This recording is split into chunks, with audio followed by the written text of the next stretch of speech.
అందరికీ నమస్కారం. హోలీ ఈ పేరు వినగానే మన కళ్ల ముందు మెరిసేవేంటి? రంగులు, సంతోషం, సందడి కదా? ప్రపంచమంతా ఎంతో సరదాగా జరుపుకునే పండుగ ఇది. కాని ఆ రంగుల వెనుక ఓ లోతైన ఆధ్యాత్మిక కథ దాగి ఉంది. ఈరోజు మనం దాని గురించే మాట్లాడుకోబోతున్నాం. కరెక్టే కదా.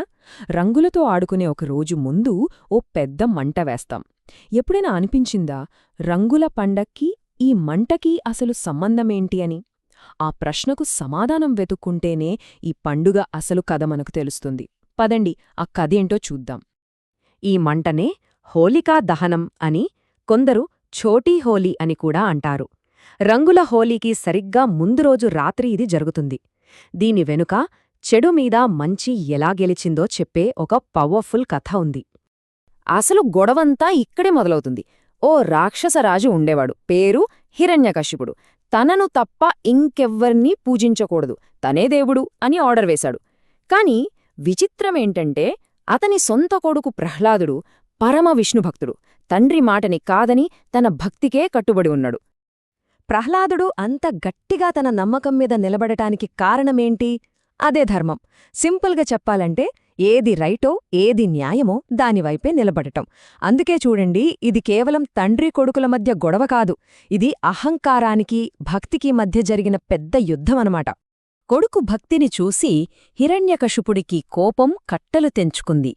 ఇక లాభం లేదు, ప్రహ్లాదుణ్ణి చంపేయాలని నిర్ణయించుకున్నాడు. దీనికోసం తన చెల్లెలు హోలికతో కలిసి ఒక భయంకరమైన ప్లాన్ వేశాడు. ఇక్కడే కథలో ఓ ట్విస్ట్ ఉంది.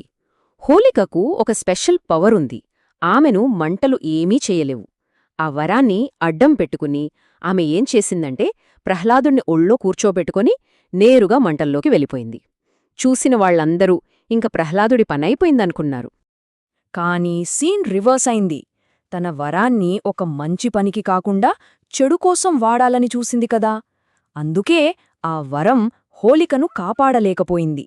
ఆమె మంటల్లో కాలిపోయింది. మరి ప్రహ్లాదుడు? అతని నిస్వార్థ భక్తి అతన్ని కాపాడింది. మంటలనుంచి చిన్న దెబ్బకూడా తగలకుండా బయటికి వచ్చాడు.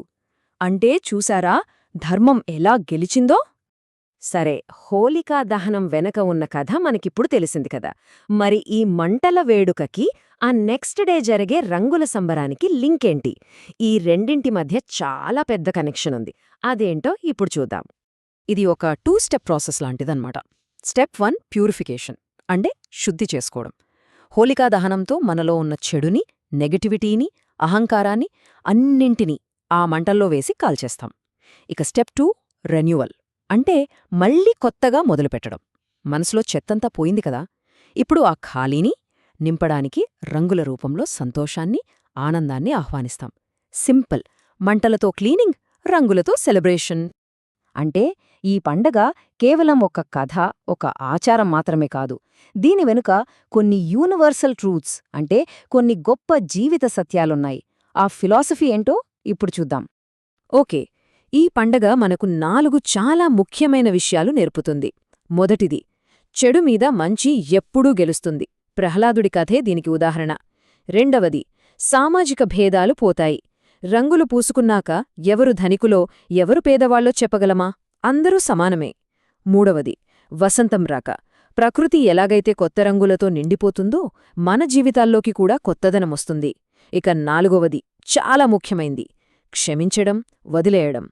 పాత గొడవలన్నీ మర్చిపోయి ఒకరినొకరు క్షమించుకుని ఫ్రెష్గా స్టార్ట్ చేయడానికి ఇది బెస్ట్ టైం. అయితే ఈ కథ, ఈ ఫిలాసఫీ ఇవన్నీ కలిపితే ఈ రోజుల్లో హోలీకి అసలు మీనింగేంటి? ఇది జస్ట్ ఒక ఫెస్టివల్ కాదు, ఇది హ్యూమన్ కనెక్షన్ని సెలబ్రేట్ చేసే పండగ. హోలీ మనకు ఏం నేర్పుతుందంటే ప్రహ్లాదుడిలా ధైర్యంగా ఉండాలి, అందరి పట్ల ప్రేమగా, దయగా ఉండాలి. కులం, మతం, వర్గం ఇలాంటి తేడాలేవీ లేకుండా అందరితో కలిసిపోవాలి.